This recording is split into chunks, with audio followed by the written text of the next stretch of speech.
Salve, salve aí.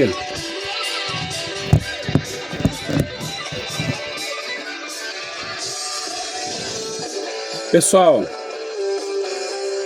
vamos dar sequência aí do falação do câmbio CVT.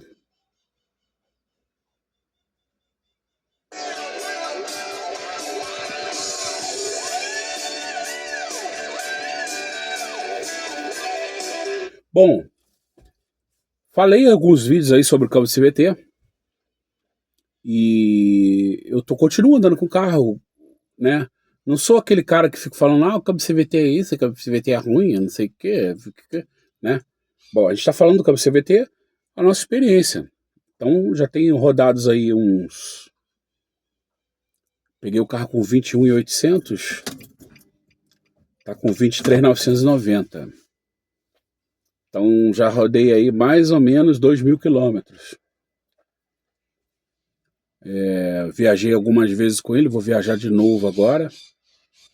Sábado, tô tendo que fazer algumas viagens aí direto, né? Então esse final de ano vai ser uma viagem atrás da outra, né? Então as percepções, o carro é bem econômico, é bem suave, bem confortável, tá? O carro é bastante confortável mesmo, tá? Se você estiver tocando sozinho, é tranquilo, pá, tranquilo. Se tiver você e mais um, você e mais dois, agora quando enche o carro, ele sente realmente um pouco. Não que você... Velocidade de cruzeiro, 100, 110 é tranquilo, vai de boa. Mas ele sente um pouco, né? Quando ele tá pesado, quando ele tá com 5 pessoas, é um carro que sente um pouco. O motor 1.6, todo carro 1.6 sente, né? Isso aí é normal. Eu já tive vários carros 1.6. O 1.8 vai sentir e o 2.0 também vai sentir. Agora, se tu tem uma nave, um V8, um 350, né, igual eu andei lá nos Estados Unidos, né, uma 8 lugares, uma Suburban, você pode botar 20 pessoas lá dentro que ela não vai sentir, certo? Mas aí é outro patamar, né? Então um carro desse, com o nível de preço que ele vende aqui, com, né, o nível de manutenção, um carro de baixa manutenção, um carro que você realmente tem que tomar cuidado com o CVT. Você tem que dirigir o CVT tentando aproveitar a inércia do carro, da movimentação. Você põe força, aproveita a inércia, põe força, aproveita a inércia, põe força, aproveita a inércia. Vai pegar um subidão, põe no L. Aí as pessoas ficam perguntando, pô, câmbio automático fica trocando? Cara, eu troco. Eu troco do D pro L, no D eu ponho o modo esporte. Eu descobri que o modo esporte não funciona abaixo de 40, não sei se é 40 ou 50 km por hora, ele não funciona. Ele fica ali aceso, mas não influencia em nada. Porque eu acho que até 40 quilômetros, 40, não sei se é 40 ou 50, você pode usar o modo L. Então o modo esporte, ele vai funcionar acima de 40, 50. Aí você sente que a rotação aumenta, ele tem mais fôlego. Então é interessante usar os modos do câmbio? Sim. Se tivesse mais modos eu ia usar, né? Mas eu só tenho L e no Drive eu tenho o modo esporte. Que é bastante bom para descer serra, tá? Ele te dá bastante segurança. Então vamos lá. O CVT grita, o CVT é monótono, não sei o quê.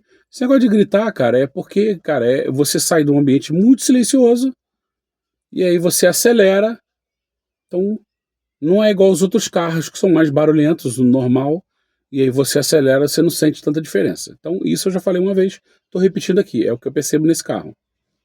Ele é muito suave a rodar. Tem alguns momentos, se tu tá ali só mantendo ele no velocímetro a 120, que no GPS ele vai estar a 110, é mais ou menos isso que dá esse carro aqui. A maioria dos carros é assim. Ele às vezes está ali abaixo de 2.000 rotações, cara. Eu nunca vi isso num carro. É a primeira vez. Carro manual você não vê isso. Automático, aí o outro tipo de automático eu não sei. Mas esse CVT aqui, ele é super bem calibrado. E ele tem um consumo muito bom mesmo na estrada. Na cidade ele tem um consumo bom também, mas como eu estou pegando muita subida, o consumo não está bom. Mas é subida o tempo todo. Então, nem adianta falar desse consumo porque não é a realidade da maioria. Certo? Suavidade total, conforto total. Então, isso é a meta do câmbio CVT. Vai fazer uma ultrapassagem? Modo esporte. Vai acelerar? Tenta ir ganhando velocidade devagar, para você não dar pau na correia do câmbio. Não esquentar o câmbio demais. Certo? Vai ficar parado por muito tempo no engarrafamento? Põe no neutro. Certo? Vai ficar aquele pare e anda, põe no modo L. Engarrafamentaço. Para, anda, modo L. Eu acho melhor. Tá subindo, igual eu pego muita subida. Você tá subindo, por exemplo, eu peguei uma subida, aí eu, modo esporte, 60, 70, aí de repente o trânsito começa a reduzir a velocidade e vem um sinal. Como é que eu procedo? Eu tô subindo aqui, aí eu tô vendo ali a velocidade reduzir, quando chega a 40 eu jogo o modo L, e vou... Ele grita um pouco mais, e aí saio no sinal, na rampa. Tudo bem que esse carro tem assistência de rampa, mas você sente que o carro sai sem achar que ele está morrendo. Ele sai com fôlego, ele sai beleza. E eu já expliquei a questão da tensão da correia. Obviamente, você no modo L você tem uma tensão menor da correia. Certo? A correia do CVT. Na correia dentada, esse carro não tem correia dentada, é corrente de comando. Então a correia do CVT, no modo L e no modo esporte, como você tem mais giro, você tem uma tensão menor. Lembrem da bicicleta, eu já falei sobre isso. Lembra a questão da bicicleta eu pedalava, teve época que eu pedalava 4, 5 vezes por semana. Aí na sexta-feira eu encontrava com um cara que era competidor de mountain bike. Então a gente fazia um percurso, eu andava no dia de descanso dele, né?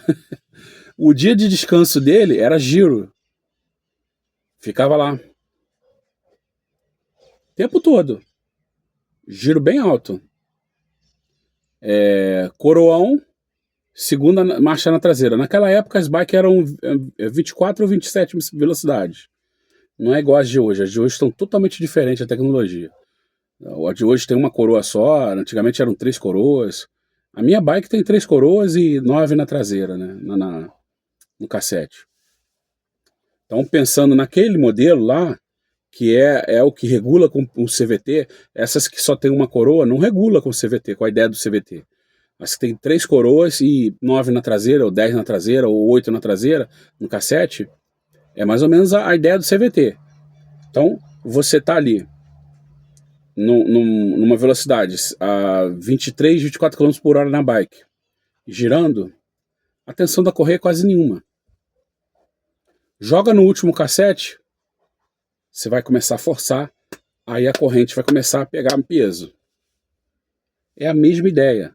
Então você está subindo o morro, botou no modo L, o giro sobe lá para 3, 4 mil giros, dependendo da subida que você vai fazer.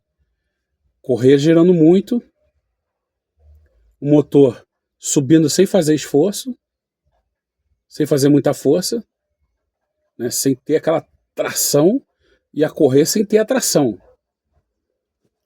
Então, é para isso que tem esses modos.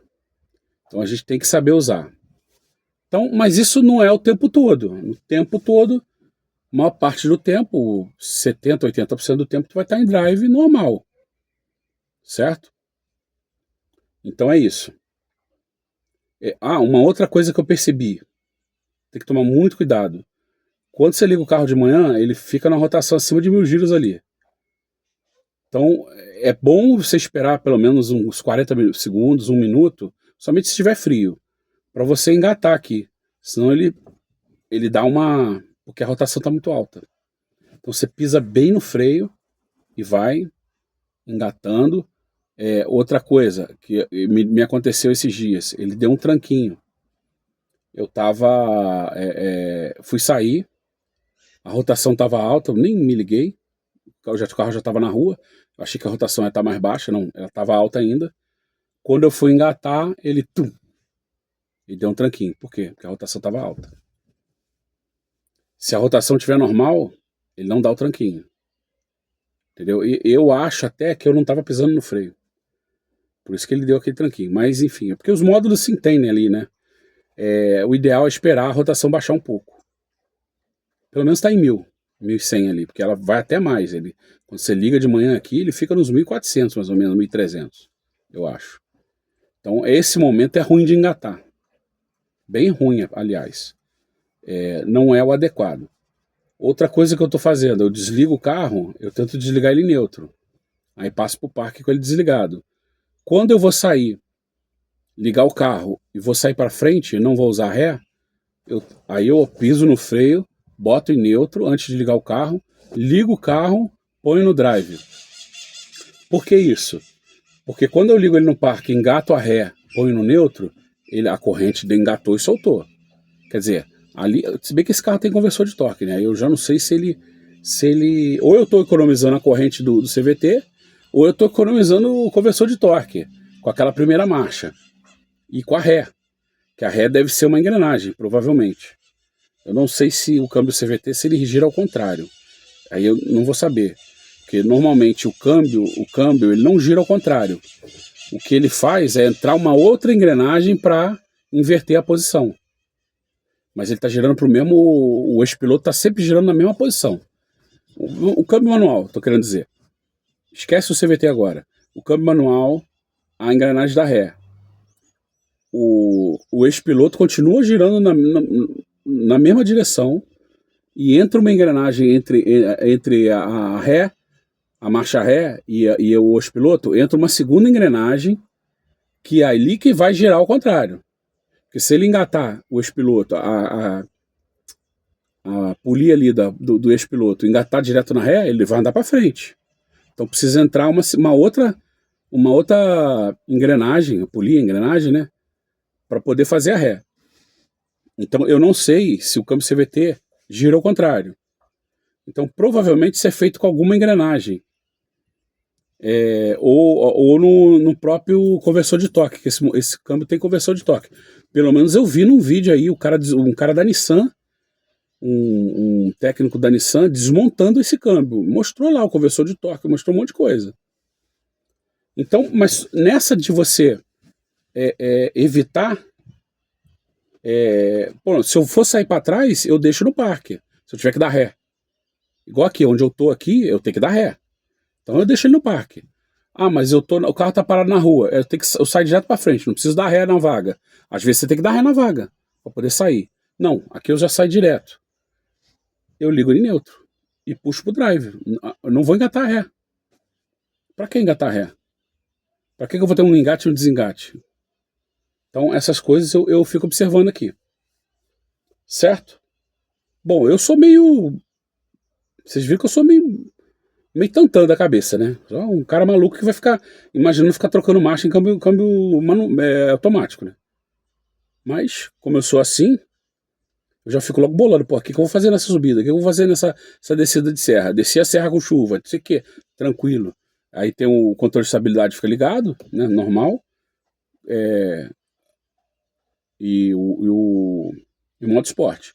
Alguns momentos eu desligo o controle de estabilidade, parece que ele anda um pouquinho melhor. Por exemplo, se não estiver chovendo e eu for andar numa pista, numa estrada,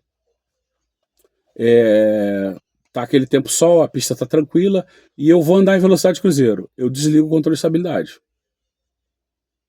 Eu desligo. Que o carro fica mais solto, parece até que fica mais econômico. Eu não sei, posso estar falando besteira. Certo? Então é isso, pessoal. Mais uma experiência do câmbio CVT para botar no canal. E com o tempo a gente vai falando a experiência, né? Agora, o cara chegar e falar, igual aquele jornalista lá, E um cara antigo de mercado, um cara que já se envolveu em todo tipo de coisa de automobilismo. Chegar e falar que o câmbio CVT é um lixo porque não sei o que, velho. Assim, você pode não gostar do câmbio CVT, mas isso é uma tecnologia maravilhosa. Maravilhosa. Eu tô chegando à conclusão que essa tecnologia é maravilhosa. Ah, mas é ruim de manter, não sei o que. Cara, o que não é ruim de manter no Brasil? A gente não tem um CVT nacional, é. Uma tecnologia feita no Brasil, que seja de uma empresa brasileira, que seja do engenheiro brasileiro, que seja de um lado daquele copyright lá, eu tô esquecendo o nome, da indústria lá. Chega um projeto lá registrado no nome de um brasileiro. Não é, velho, de uma empresa brasileira. É tudo de fora. Se tu for hoje, se tu tiver um carro câmbio manual, é que câmbio manual é difícil quebrar. Mas se você quebrar um câmbio manual, por exemplo, você tá na rua, aí uma pedra rola e bate no câmbio do teu carro e quebra o câmbio. Também vai gastar uma boa grana pra trocar aquele câmbio, cara. Quebra a carcaça, destrói tudo, moe o câmbio todo por dentro, perde peça, caramba. Vamos pensar isso. Um negócio quase impossível de acontecer. Mas vamos dizer que aconteça, ou teu carro, sei lá, você subiu um barranco e bateu só a caixa de marcha, e o resto do carro foi intacto. Você perdeu o controle do carro, subiu o barranco e quebrou a caixa de marcha. Também vai gastar um bom dinheiro para trocar. Vai ter que trocar a embreagem, vai ter que trocar o câmbio, que não é barato. E não vai ser barato. Ah, mas você não vai gastar com o CVT. Cara, não vai. Duvido, velho. Se você tiver que trocar o câmbio de um câmbio manual, tu vai gastar igual a reforma do CVT, um pouco menos. Mas não vai ser tão barato, não. Vai ser pelo menos em valores aqui, sei lá, a gente está em novembro de 2025. Eu acredito que tu não gasta menos de uns 6, 7 mil, cara, para trocar um câmbio manual. Ah, mas o CVT você não tá trocando, você tá reformando. Aí você tem que ver, tem que analisar. Realmente vai ser mais caro. Mas também não vai ser barato, é o que eu tô querendo dizer. Não vai ser preço de banana você consertar um câmbio manual, não. Eu lembro há muito tempo, o meu Clio, assim que eu comprei ele, até hoje, tá? A marcha ré dele arranha pra caramba, cara. Você tem que passar a ré dele assim, como se fosse uma coisa de ouro que não pudesse arranhar. Um diamante, sei lá, apertar a embreagem toda e passando devagarzinho para ela não arranhar. Aí eu falei, conversei lá com o mecânico e tal. Foi na época até que eles trocaram a embreagem dele, porque realmente tinha um problema na embreagem. Mas esse problema de arranhar a ré não resolveu, não. A ré não estava engatando com o motor frio. Não sei o que estava acontecendo. Aí acabei trocando a embreagem dele e resolveu o problema. Então, assim, na época, para olhar a marcha ré, olhar. O cara da caixa de marcha queria R$ 1.400. Podia sair mais caro. E isso foi em 2018. A gente já está em 2025. 7 anos. Fora a mão de obra da oficina, que ele ia tirar a caixa de marcha e depois ia colocar a caixa de marcha. Então, na época, ia pelo menos uns R$ 600. E aí o cara vem falar assim, não, o câmbio CVT é ruim, porque não faz porque não sei o que, velho. Olha o projeto do carro, olha o tamanho do motor, olha o peso do carro, olha o que o carro faz. Pô, o carro tem 95% de coisa boa. Aí tem uns 4% de coisa ali que tu pode torcer o nariz e 1% de coisa ruim. O cara vai no 1%, porra. Porque é o que vem de notícia. Se você pegar um câmbio desse aqui, pelo menos os relatos que eu vejo na internet, vamos ver se esse aqui vai seguir nisso. Estou pensando em trocar o óleo desse câmbio aos 30 ou 35 mil quilômetros. Se você mantiver isso e trocar os dois filtros, se você mantiver isso, ele vai dar problema com uma quilometragem muito mais alta. Então é isso que tem que pensar, tá? Beleza? E evitar de ficar dando acelerada forte. Acelerou forte, tensão na correia. Então é problema. Você só acelera forte num momento de emergência, num momento de necessidade. Beleza? Você quer acelerar forte, você compra outro tipo de carro, não compra CVT. Beleza, pessoal? E tem muito carro saindo de CVT aí, muito Honda, muito carro. carro até esportivo, né? O Civic Touring saiu com CVT, para mim é uma surpresa, né? Para mim não deveria ter saído com CVT. Beleza, pessoal? Valeu, um abraço, fiquem com Deus.